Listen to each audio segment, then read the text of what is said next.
Richplanet TV is sponsored by shopholistic.co.uk, bringing you quality detox and natural health products at affordable prices. Welcome back. I'm with John Hanson and we're now in John's study, and we can see his research files spanning the decades of UFO research. And yeah, it's only when you come to somewhere like this that you realise A, how much information there is, and B, that this type of research is funded entirely by the researchers. It's not university funded, which in my opinion it should be, but I believe there's a conspiracy and there's actually a real reason why there's no real money put into this type of research. Would you agree with that, John, or what are your thoughts? Yeah, I would agree with you. I mean, I would like to say that you've promised me a cheque for £1 million, but I don't think that's going to happen. Yeah. But yes, it's a shame that it's you know, that it's not properly funded, because in fact it costs us an awful lot of money, contrary to what a lot of people feel, because we've produced now nearly 6 books. We've actually made nothing. Yeah, we spoke before the break about this police officer witness, or ex-police officer witness from Wellingborough. Yeah. Who has been having these bizarre dreams, and you're going to ring the guy who. Well, we're going to speak to the investigator first, which is John Jenkins. But she saw a saucer-shaped object outside, and that was on the morning of the same day that John from Wellingborough had his sighting. I know. Perhaps it's just a coincidence, or perhaps not. Well, that's right, perhaps not, but certainly what happened to him was pretty phenomenal, wasn't it? I know, it was. Yeah. And he had an X-ray, and it showed a small scar on his brain, and he was asked when he had the knock on the head, and he said, "I've never had one. A knock on the head. All the years he was in the police force, he never had a knock on the head." And anyway, we reassured him it's something minor and not to worry about it. You know, so I mean, there's a whole lot of bizarre things. I don't know if I put that in the book. I think I mentioned to you he couldn't find his medical records. I never saw his records. I must admit, I never saw any medical records. Yeah. But I know that he wrote to the MOD. In fact, he's always said there's only 3 people that know his name and his address. That's you, that's me, and that's the MOD. And it would be fair to say that he did have some phone calls made to him, threatening phone calls. He said he rang the MOD and said that if it is you that's causing it, please stop, because if you don't, I will get publicity. Yeah, but you obviously believe that it was a genuine. Yes, I believe it was genuine, and he's an honest man. Yeah. I don't do doubts about that. I mean, I'm pretty shrewd. I mean, I'm 75-year-old, and I think it takes a wee bit to pull over my eyes now, you know. Yeah, yeah. I mean, and certainly you were impressed by his demeanour and the fact that he was a very, very, very, yeah. I mean, he said about his wife finding out about it. He didn't want his wife to know about it. That's right. Well, I think his wife probably suspects, but it's not something he's ever discussed with her at all. But as you said, they found some scars on his brain. Well, it was half of a matchstick. Right. And weight, he was saying, and about the same width. Yeah. He's never had a knock on the head. Yeah. So he was told not to worry about it. The maggots, because That's right. Yeah, they mutated. Yeah. So I mean, it's like they've been put forward in time and something or another. Yeah. He called them casters, I believe. Right. The pupated. Right, yeah. And they were fresh that morning, they had them in the fridge. Yeah. It certainly was an outstanding incident. I mean, I hate to use the word cases, because that, you know, that sort of sounds like some blinking police thing. But I mean, this was a frightening incident to him, and he's still dealing with the aftermath of what has happened to him all these years later. Because this was '94. But but I mean, Gary Wood is still coming to terms with that as well after all these years, 1990. And I think it's a thing that'll be with him for the rest of his life. I don't think he can ever forget. You know, in some ways he wishes this has never happened to him. Yeah, I can believe that. I mean, Gary was the same. Right? Yeah, just... I didn't want things, something like this to happen to me, so, you know, but there you go. Yeah. Okay, well, thanks very much for your time then. That's great then. So I'll give you a shout later and let you know how I got on when I've recovered my sanity. Okay. All right then. You're an all of this, son. Yeah. Okay. Thanks very much then. Bye. Hello. Is that John? That's John, all right, mate? Yes, all right, mate, yeah. Yeah, thanks very much for volunteering yourself to give us a few words on tape. As I said to you before, Richard D. Hall is here. You made some rough notes which you sent to me in pencil. Well, those things, yeah. Oh yeah, but I've just said that those if you like, those rough words certainly express certainly the trauma that you were going through at the time. But if we just go back to '94, and were you a regular fisherman? Presumably. Yes, I've fished all my life, yeah. Yeah, and that was one of your sort of favourite spots, was it, by the River Nene? It was, yes. At Wellingborough, and I know that on that afternoon there was nobody else there, just yourself? No, that's right, I was on my own. Well, I mean, the area I was fishing, I was on my own. I mean, as the lakes, they do stretch quite a way round. Yeah. There could have been people round the other side, but they would have been amongst the trees then anyway. Right, and at some stage, you saw, we've got the illustration here. A saucer-shaped object appeared over the water, and it appeared to be sucking some water up, but there's some sort of turbulence with the water below it, wasn't there? Yeah, the water was swirling, probably the size of this distance of water was swirling, probably the size of a bucket. It wasn't a massive swirl, it was like a bucket-sized swirl. Yeah. You know, and the water, the beam thing, I don't know if you probably notice, when it's summer and sometimes you get the sun shining through the window. Yes. And sometimes you can look at the rays of the sun and you can see all the dust particles, can't you, sort of floating in the beam. Right. It was very similar to that. So you were close enough to throw your... Well, I wanted to throw my fishing rod at it because the reason for that, it was an instinctive thing. I just wanted to make sure it was real. Yes. You know, and obviously if I'd been able to do that and I would have known that. Well, it was real anyway, but at that particular point, that's what I wanted to do. But I couldn't move anyway. And you told me that the maggots that you'd had fresh that morning. I mean, that doesn't sound very appetising to me, I suppose, unless you were a fish. But the fresh maggots, they had pupated, hadn't they? The fresh maggots are pupated. I bought them in the morning at 7, just gone to about, I don't know, 7:30, on my way to the fishing. And after this episode, when I looked down at the maggot box, they'd all pupated to casters. Yeah. What we call casters, fishermen call casters. But for that to happen, you know, it takes days, and even if you put them in the fridge, it takes about a week for them to pupate. And to be honest, John, that's what I looked at to know that I did see what I saw. Yes. Because I looked at the maggot and said, stop doubting yourself that with the maggots are casters, you know. And I knew that wouldn't, and I knew they don't pupate in a matter of hours. That's right. Well, I suppose you think like I do, that if that's what happened to the maggots, certainly accelerated growth, you know, I mean, there must have been some effect on you. Well, I mean, but anyway, you I know you arrived home and you're pretty shocked, and you've never told your wife to this present day.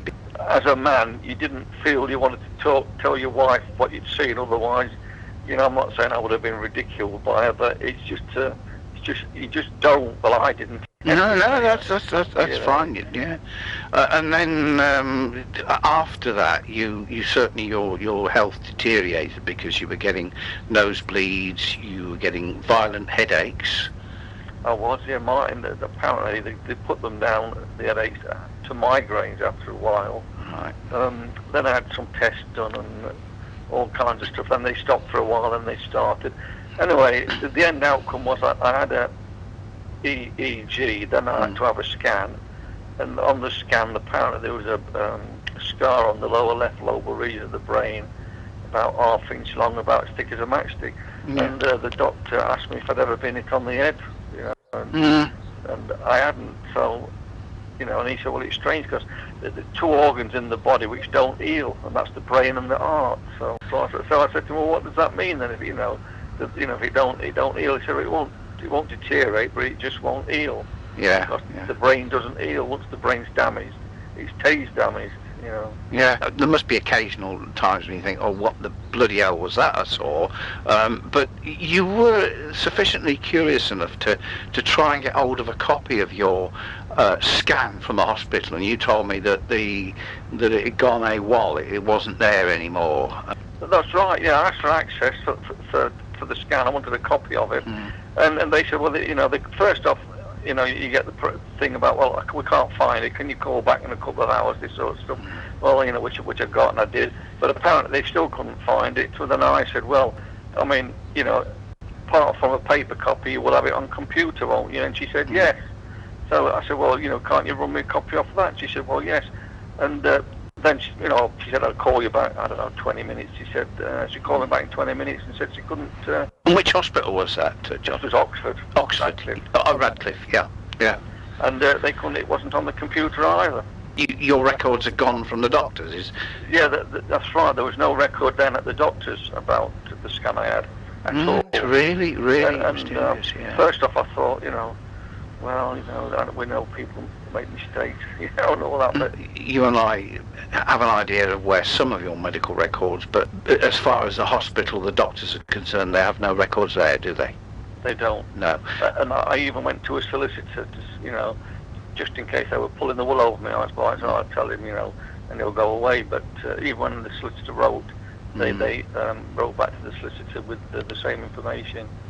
When you contacted the MOD and spoke to them about the case, not of any defence significance? No, just said it wasn't, you know, they said, well, you know, they do look at these things, but then when they've decided that it's of no defence significance, that they just, you know, it's just something they don't get interested in.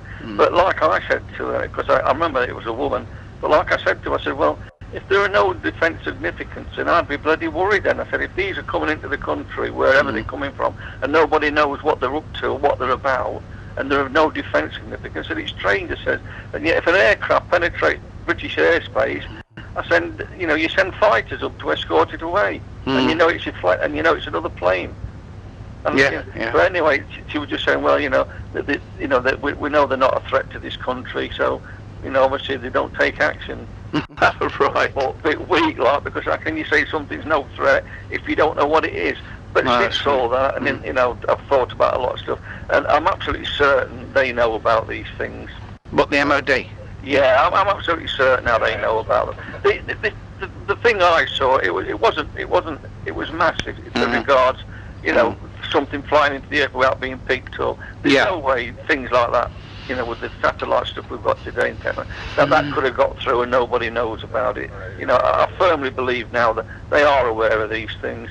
And either they know what they're up to, or they just let them get on with it because they can't do anything about it. You did have the usual people ringing you up and threatening you, which is to keep quiet, which... That's right. Well, you know, they say there's nothing stranger than science, but, you know, that is a part of it which, you know, I have found frustrating to deal with, because all my life I've dealt with things and I've come to a conclusion about them, or put them or whatever. But, you know, this is like an open sore to me, because I can't see why anybody would want to carry out, you know, routines like that. Just because I've seen something, and on the other fact, like I say, nobody else knows. I mean, after all that, my wife came to me saying she thought she was being followed, and I didn't even tell her, because I thought to myself, well, you can't be being followed because I've never told you about it. But anyway, you know, she said it went on for a couple of weeks, and I thought, well, I'll just see if she is. And I got out in the car, which is, I felt guilty really following your wife around a lot, because, you know, but anyway, I got out and followed her around two or three times, and she was being followed. And then I rang the MOD. And strangely enough, I shouted down I don't know, it was a chap actually the second time. I said, you know, my rear arm, I said, I'm thinking you're doing this because of the incident I witnessed. I said, and it's nothing to do with my wife that you don't even know. I said, if this observation of my wife does not stop, I said, you know, you can think I want to make a fool of myself, but I will go to the papers about. Anyway, as I say, a week or so after that, I said to my wife, "Are you all right?" She said, "Yeah." I said, "No, I feel all right."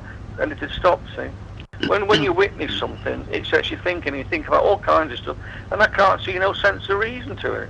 And on a number of occasions, you've had pulls by the police, and again, that could be a complete coincidence. But I mean, they generally don't bother with middle-aged men. What I'm trying to say is that you've had 3 or 4 pulls, which you, on the one occasion, the officer even searched your glove box. With all due respect, as far as I know, I presume you're a man with no criminal, convictions or currently carrying out criminal offences that would perhaps bring you to the attention of the police, and it certainly appears that your car might be flagged up. There's been so many strange things happening since this sighting. You know, I just can't work. You know, because the thing is, you get to a point when you've seen something, you get to a point where you start doubting yourself whether you've seen it. Yeah. You know, then, but like I say, all I need to remind me know what I saw is when I just refer to the maggots. When I looked at them and thought about it, I know damn well. I saw something. It was there. It was just, you know, it was in front of my eyes. I mean, you know, there's no doubt. I mean, you can't miss something which is nearly about, well, I estimated it to be about, I don't know, 80, 100 feet, and about 40, 50 feet high. Yeah. And it was, I was what, probably 20, 30 yards away from it. John, he wants to ask you a couple of things. It's okay, man. Hang on a minute. Yeah, okay. Go on, yeah. All right. Yeah, there were some letters or notes that you wrote that we've had a look at. Obviously, it's a long time ago, but in one of them you mentioned that shortly after the event you started having really strange dreams, and in one of them you mentioned that there's a cow and a horse, and the horse's mouth is being cut. Oh, that's it. Yeah, I wrote that. Yeah. I used to go to bed. My wife thought I was married then, but I used to go to bed. My wife thought it was strange, but I used to take a paper and a pen, and I used to leave it at the side of the bed. So can you? Is there any way you can elaborate at all on what you saw, specifically the horse and the cow? Because it might sound strange, but this is actually relevant. There may be a link here with something, some of the research that I'm involved with. Okay. Yeah. As I say, that only came to me in the flashback when I was in bed. I woke up having these strange dreams. You know, I didn't see none of that stuff actually on that particular the day I saw the UFO. I didn't see it. This was all coming back in night time, and for about 2 or 3 years, and I wrote this down as I was dreaming, if you know what I mean. I suddenly started and get up and I'd write it down, and off I'd fall asleep again. And yeah, I dreamt that I saw this horse, or was it the cow? With its mouth had been cut away from it, and the horse was just standing there. So the horse was still standing. Yeah, so can you?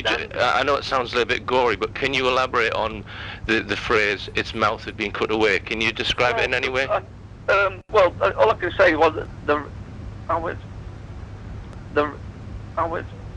from its one side of its head, from the ear to the jaw, there was no flesh there at all. I could see. I dreamt I could. So I'm not saying I was, but I could see the bone and I could see the rows of teeth in its mouth. And there was no blood. I mean, and that's what struck me strange. Even in the dream, I thought, it's got half its mouth missing, right. It's not even bleeding. Okay. And can I just ask you, have you ever heard of a phenomenon called the animal mutilation phenomenon, or seen any films or information on it? No, I haven't. Right, I'm not even interested in it. I mean, before all this happened, I didn't even believe people when they said they'd seen these sort of things. Right. But okay. It opened my eyes, I must say. Right. Well, maybe I'll pass some of my films on to John, and you can watch them, and you'll understand why I'm asking you that question. But thanks very much indeed. I'll pass you back to John. Okay then, Richard. Thanks a lot, mate. Okay. Thanks very much, John, for that. And I'll give you a shout in a couple of days and let you know what's happening. But once again, thanks for having the courage. Just to report what you saw. There's nobody can tell me I didn't see what I see. I take it to my grave. That's what I saw. Richplanet TV is sponsored by shopholistic.co.uk, bringing you quality detox and natural health products at affordable prices.